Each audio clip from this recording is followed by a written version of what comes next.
하나님께서 하시는 결산이라는 제목으로 말씀을 증거하려고 합니다. 제가 얼마 전에 주일 예배를 마치고 집에 가서 열쇠로 이제 문을 딱 닫는데 때마침 옆집에서 전화가 온 거예요.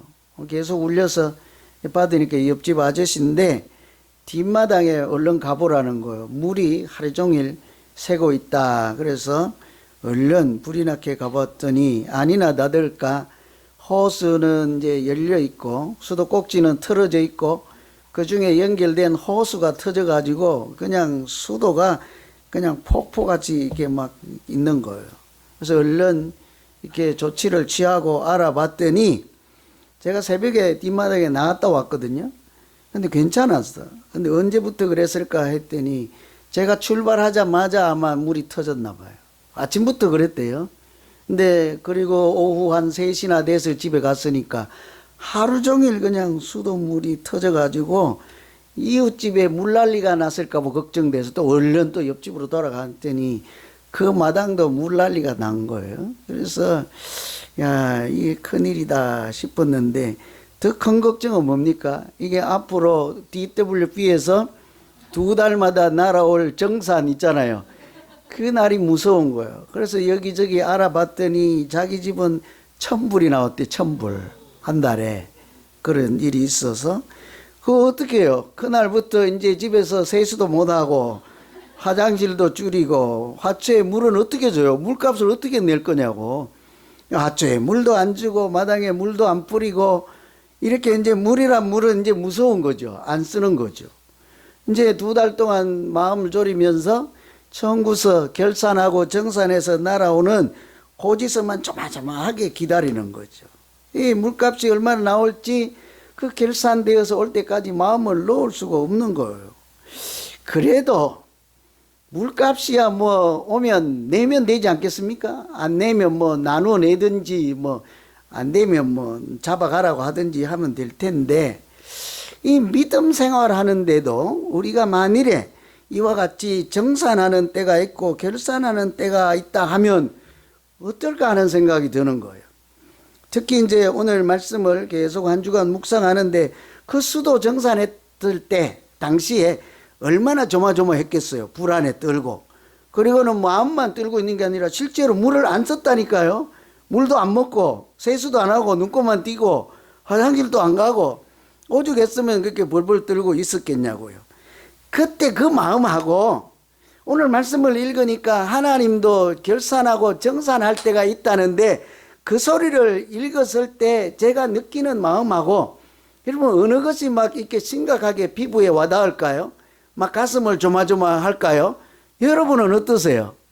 전기세일까요? 믿음의 결산할 때일까요? 물으면 뭐 바보지 전기세지 뭐 믿음의 결산은 예? 권사님은 그러십니까?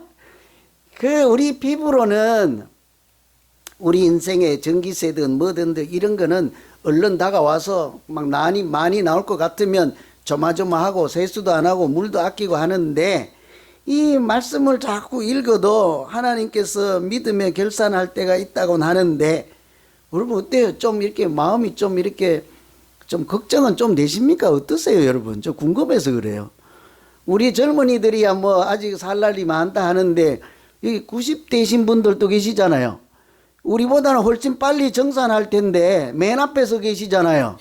금방 내일 모레 결산하신다는데 결산할 준비는 좀 잘 하고 계십니까? 이 오늘 말씀 읽을 때 자꾸 그런 생각이 드는 거예요. 여러분 오늘 말씀을 흔히 달란트 비유라고 하는데 천국에 대한 말씀이에요. 천국은 이렇다 하고 우리 지난주 말씀은 등불을 신랑을 맞이하기 위해서 등불을 준비하는 것이 마치 이렇게 천국에서 일어나는 일이라고 얘기하고 그 연속해서 오늘도 마찬가지로 천국이라고 하는 것은 주인이 종에게 달란트를 맡겼다가 나중에 세월이 흐른 뒤에 종들을 불러서 셈을 하고 계산을 하고 정산을 하는 것과 같은 원리다 그러는 거죠. 우리 입장에서 보면 하나님께서 주신 것들을 잘 받아서 그것으로 믿음 생활 잘 하다가 결산할 때를 위해서 미리 준비하며 살아가는 것이 이렇게 천국의 사람들의 삶의 원리라는 거예요. 이런 결산을 잘 하려면 그때 하나님을 만나서 당당하게 또는 이렇게 자랑스럽게 하나님 앞에서 셈할 것이 있는 믿음 생활을 하게 하려면 어떻게 해야 될까? 자꾸 그런 생각이 드는 거예요. 우선은요, 우리가 하나 알 것은 하나님은 우리와 결산하시는 분이다 하는 거예요. 제가 어거지로 얘기하는 것이 아니라 오늘 19절에 보면 뭐래요? 오랜 후에 주인이 돌아와 결산할세라고 하잖아요. 이게 비유라는 얘기죠. 하나님께서 믿는 사람들과 오랜 세월은 언제겠습니까? 인생을 다 산 뒤에 하나님 앞에 설 때에 그냥 잘 왔느냐 묻지 아니하고 어떻게 한대? 잠시 한번 앉아봐라. 우리 계산할 것이 있다 하는 거예요. 아이 싫어요. 나는 수학 싫고 계산도 하기 싫어요. 그냥 마음대로 하세요. 뭐 그러실 겁니까?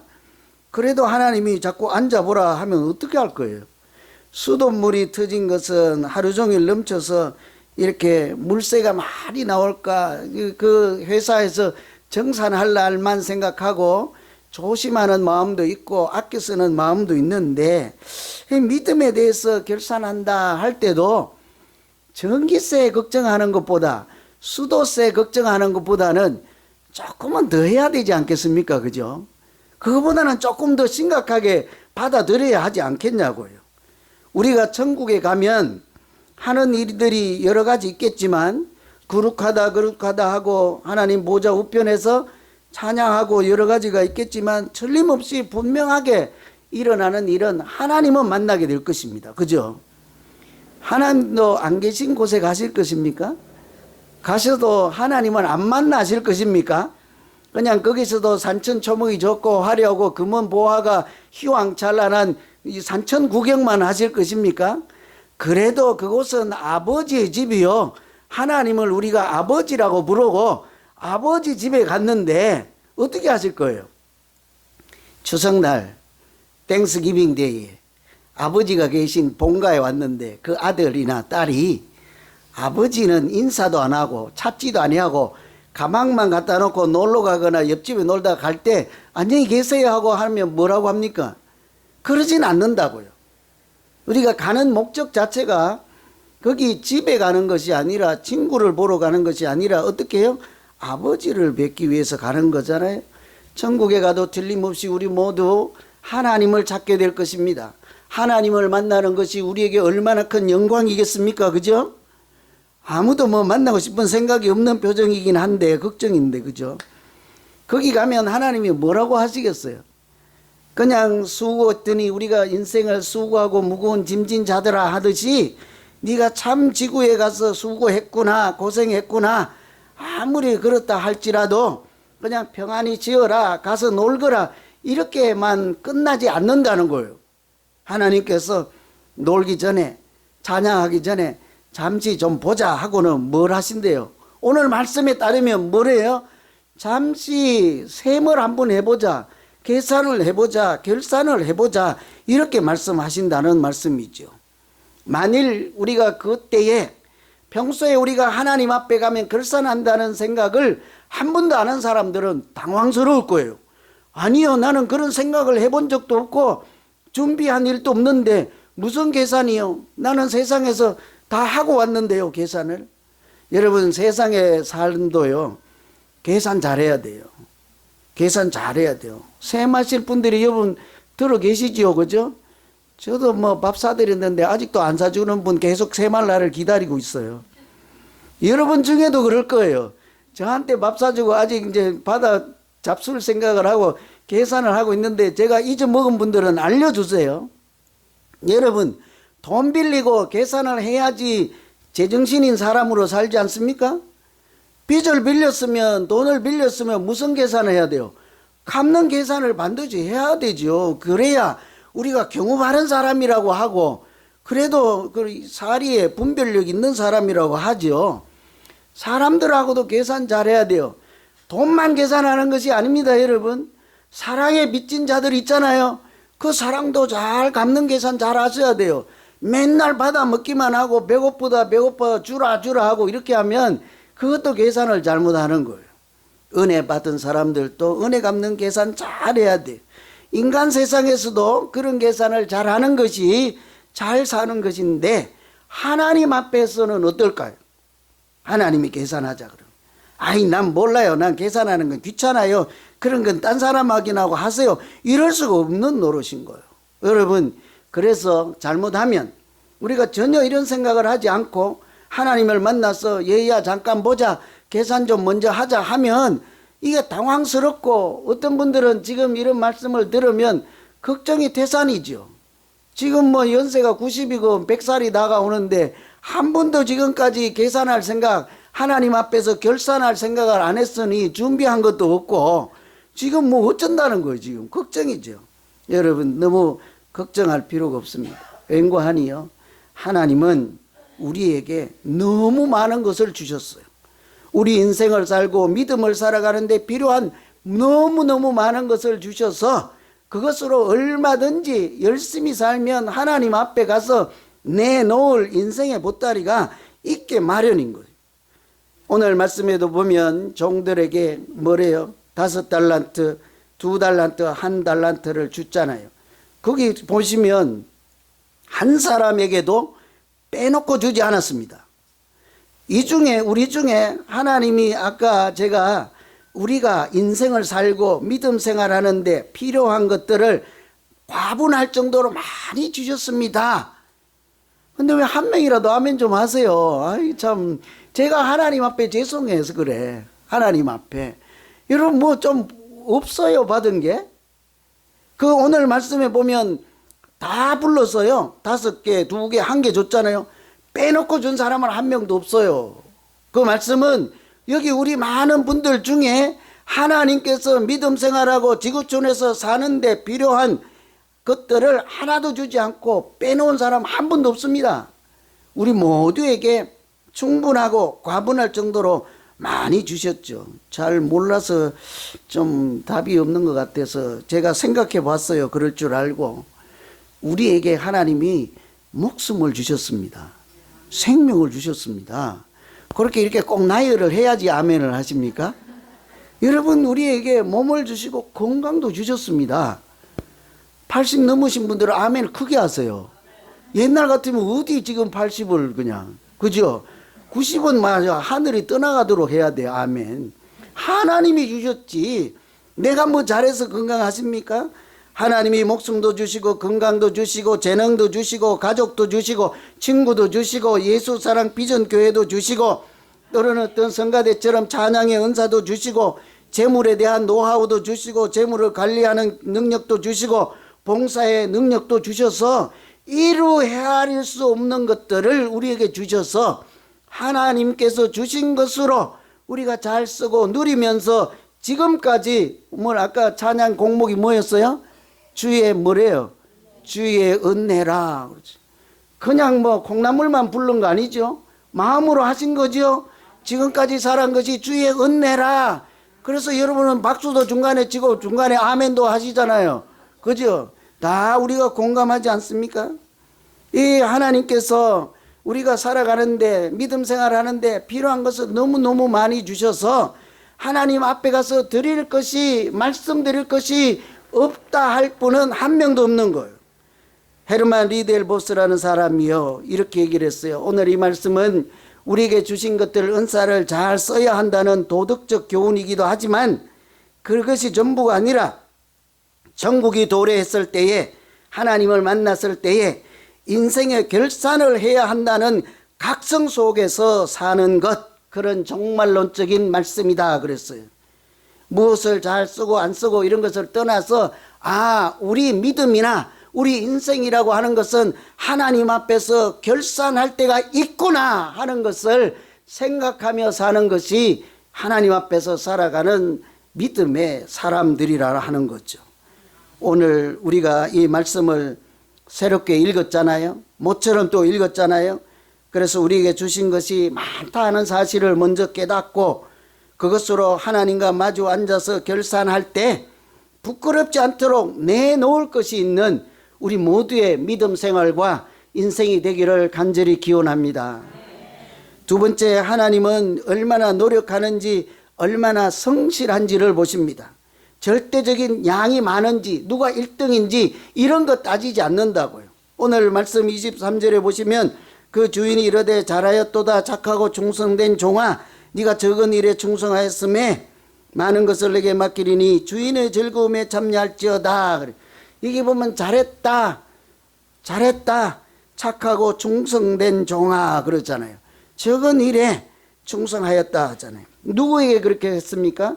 5개 받고 5달란트 남긴 사람에게도 잘했다, 착하고 충성된 종이라고, 2개 받고 2개 남긴 사람에게도 착하고 충성된 종이라 하였습니다. 그런데 반대로 1개 받아가지고 땅에 묻어두었다가 그대로 돌려준 사람에게 뭐래요? 악하고 게으른 종이라 그랬어요. 왜 그래요? 1개인데 1개 그대로 돌려줬기 때문일까요? 남긴 것이 없기 때문일까요? 그래서 제가 이런 생각을 해봤어요. 1개 남긴 사람, 1개 그대로 돌려준 사람이요, 1달란트 엄청난 많이거든요. 1개가 숫자 1개가 아니고 이 1달란트라고 하는 것은요, 한 사람이 평생 직장 생활하고 모을 수 있는 돈이라는 말이에요. 1년 아니고 평생 연봉이라는 얘기예요. 우리가 여기 와서 살 때, 우리가 일생 믿음 생활을 할 때 일생 동안 이렇게 믿음 생활에도 떨어지지 않을 만큼 은혜도 주시고 능력도 주시고 인생에 쓸만한 많은 것을 주셨습니다. 그런데 이 사람이 그것을 가지고 열심히 믿음 생활을 하다가 어떻게 하다 보니까 다 탕진하고 남은 것이 1개도 없어요. 그렇게 갔으면 뭐라고 할까?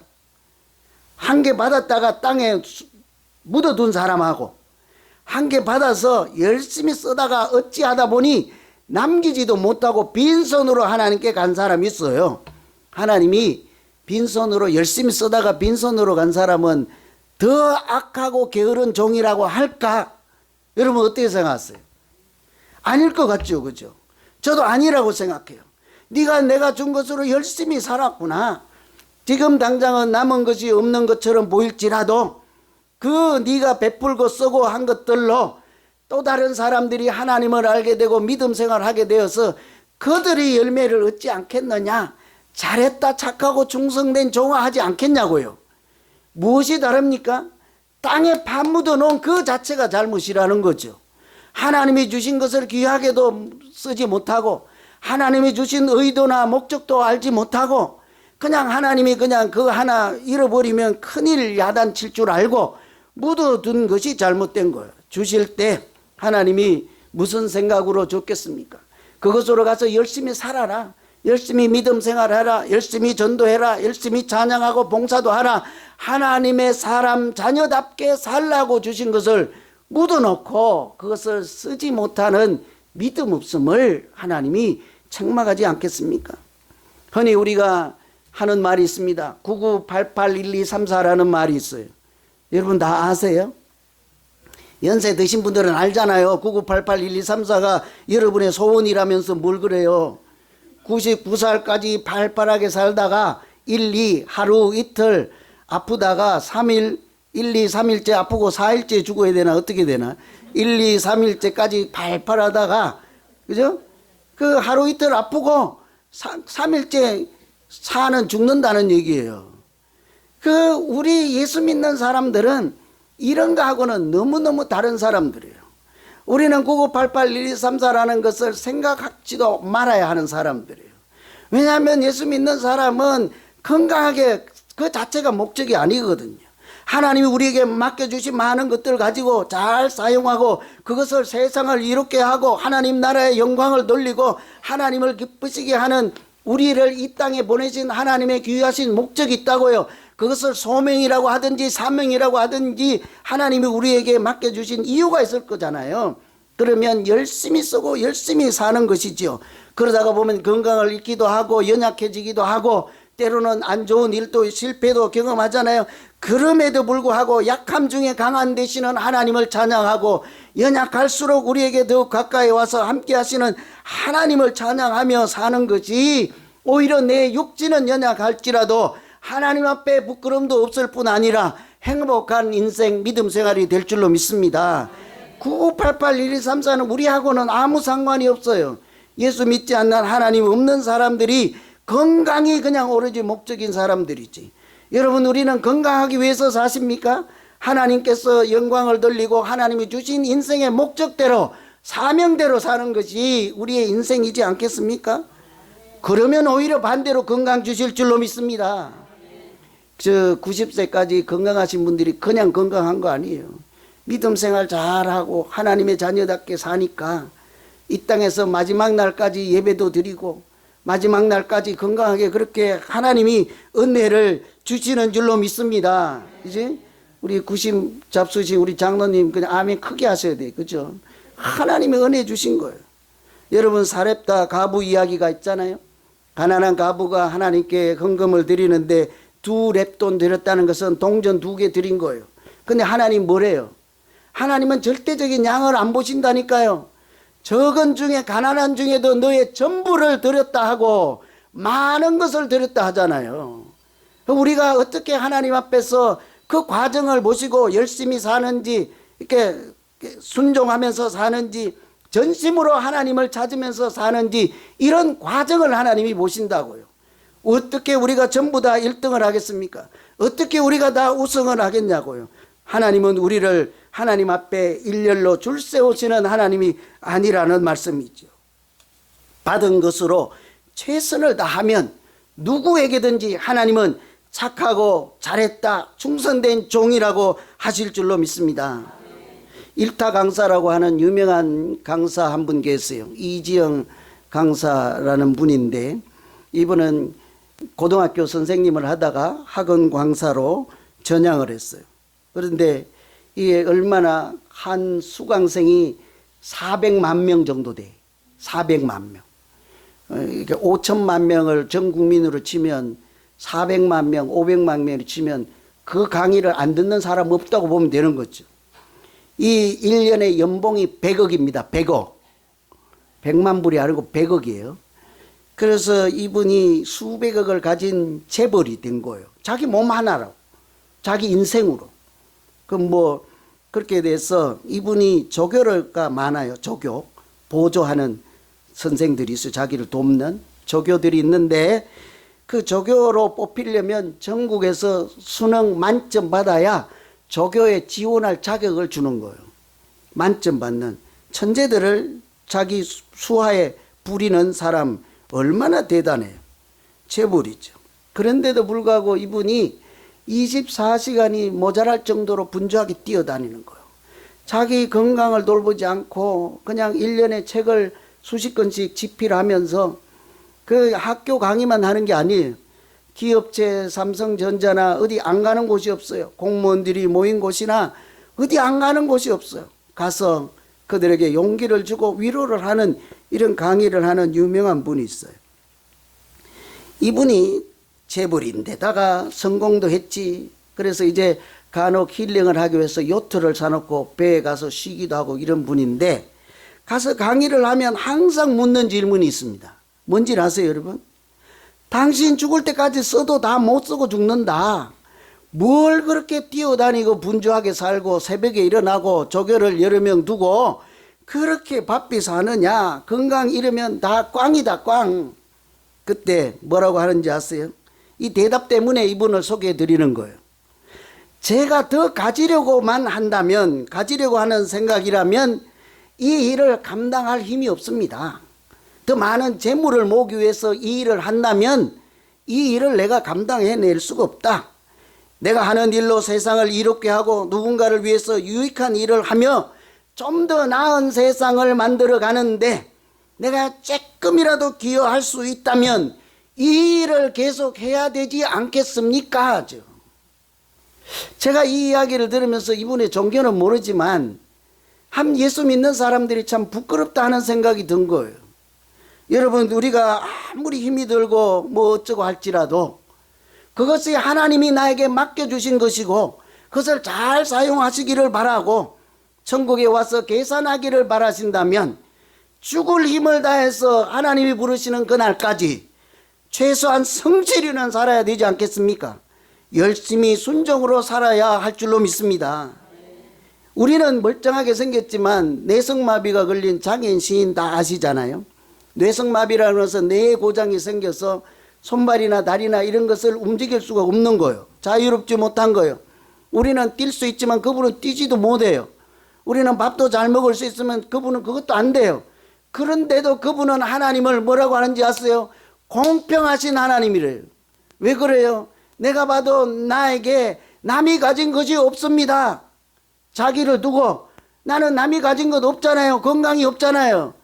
그런데 다시 보니 나에게 남들이 없는 것을 하나님께서 주셨습니다. 우리는 남이 가진 거 없는 것까지만 보고 남이 없는 것을 내게 주신 것을 잘 보기가 어렵잖아요. 그 믿음이에요. 믿음으로 보면 여기 있는 우리 모두에게 하나님께서 남에게 주지 않은 특별히 나에게만 주신 많은 은사와 달란트가 있을 줄로 믿습니다. 그러니요, 내 연약함 중에도 다른 사람이 보지 못하는 것을 하나님이 보게 하시는 거예요. 남들이 다른 사람은 할 줄 모르고 하지도 않는 것들을 나는 할 수 있게 하는 거예요. 그러니 우리 중에 누구 한 사람이라도 하나님 앞에 결산할 때 나는 아무것도 할 수 없어서 그냥 왔다 할 수 있는 사람이 없다는 말씀이죠. 하나님은 우리에게 절대적인 양으로 평가하지 않습니다. 많은 업적을 쌓으면서 모두 다 위인이 되고 성인이 되라 하지 않습니다. 그러나 최소한 하나님께서 주신 것으로 순종하며 열심히 살아서 하나님 앞에 성실한 믿음의 일꾼이 되기를 바라시는 줄로 믿습니다. 왜 그런데 갑자기 아멘이 약해집니까? 성실히 안 하실 것입니까?